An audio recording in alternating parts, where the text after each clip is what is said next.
La revue de presse. Rebonjour. Alors, rebonjour à vous, rebonjour à tous les téléspectateurs de la RTS, la culture au menu pour ouvrir cette revue de presse de ce matin des Aram Touré. À la une du quotidien national Le Soleil, ouverture aujourd'hui de la 15e biennale de l'art africain contemporain Dakar. Enfin, s'exclame le quotidien national Le Soleil. Initialement prévu au mois de mai dernier, cet événement culturel mondial majeur s'ouvre sous la présidence effective du chef de l'État.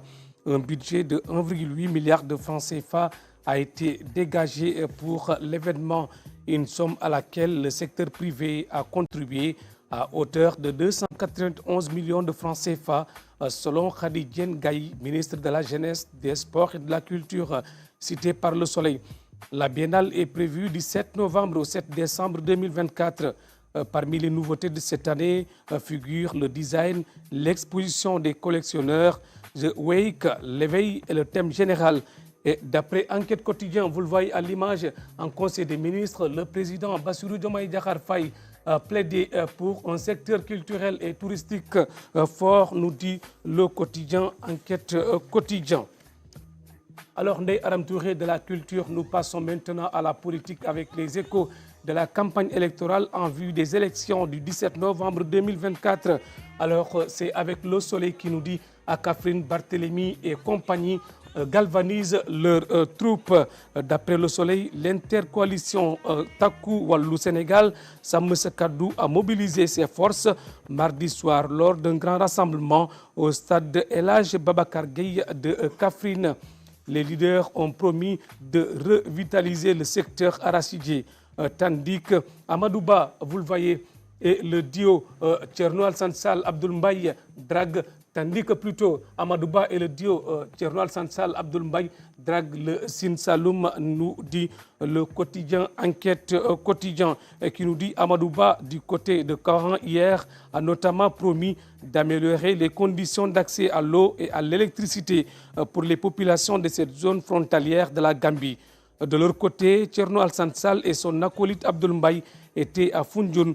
Ils ont demandé aux populations de saisir l'opportunité pour imposer la cohabitation au nouveau régime. C'est à lire dans le quotidien Enquête Quotidien. Pendant ce temps, nous dit Sud Quotidien, Sonko déballe et menace.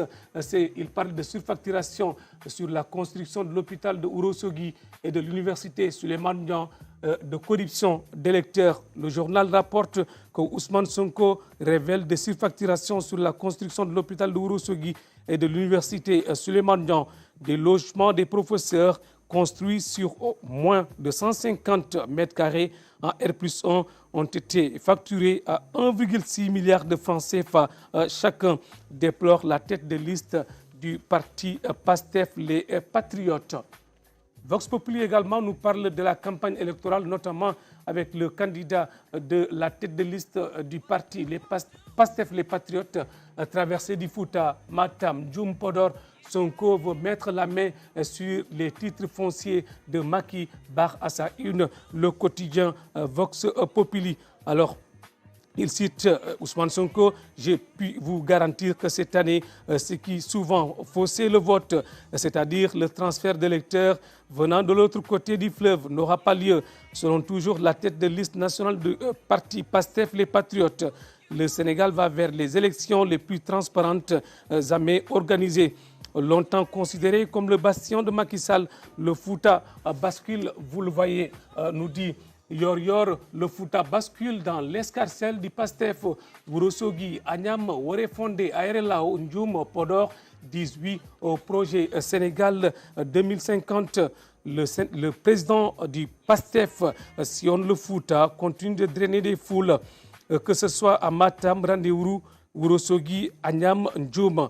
À Podor, des milliers de personnes ont accueilli le leader des Patriotes, écrit Yor. Il s'attend à une large victoire dans cette partie du Sénégal. Nous restons toujours avec la politique, mais cette fois-ci aux États-Unis, avec l'élection présidentielle. Vous le voyez à la une du quotidien Enquête Quotidien. L'Afrique face au retour de Donald Trump. Un nouvel ordre pour l'Afrique, s'interroge le quotidien Enquête Quotidien. Le Sénégal, partenaire diplomatique de longue date des États-Unis en Afrique de l'Ouest, a historiquement bénéficié des aides et des programmes de développement américains, notamment dans les secteurs de l'éducation, de la santé et de la sécurité. Sous l'administration Trump, il est peu probable que des changements radicaux affectent ces relations bilatérales. Alors, l'observateur a un tout autre regard sur l'élection présidentielle, notamment la victoire de Donald Trump. Vous voyez à l'image, Trump président, spectre d'une déportation massive, barre à sa une le quotidien du groupe Futur Média. Les émigrés passés par Nicaragua en danger de rapatriement. Entretien avec Babacar Diagne, ancien ambassadeur du Sénégal aux États-Unis. C'est à lire dans les colonnes du quotidien L'Observateur. Alors, pour le biétiste Vieux Savané de Sud Quotidien, ça va tanguer. C'est à lire dans le quotidien Sud Quotidien de Aram Touré. C'est la fin de cette revue de presse de ce matin. Merci beaucoup, Sakine. Merci beaucoup. On se demande de vous demander. C'est pas loin de ça en tout cas. C'est pas loin de ça. Bon, on verra bien. Hein. C'est un article à lire et à conserver. C'est intéressant. Merci beaucoup.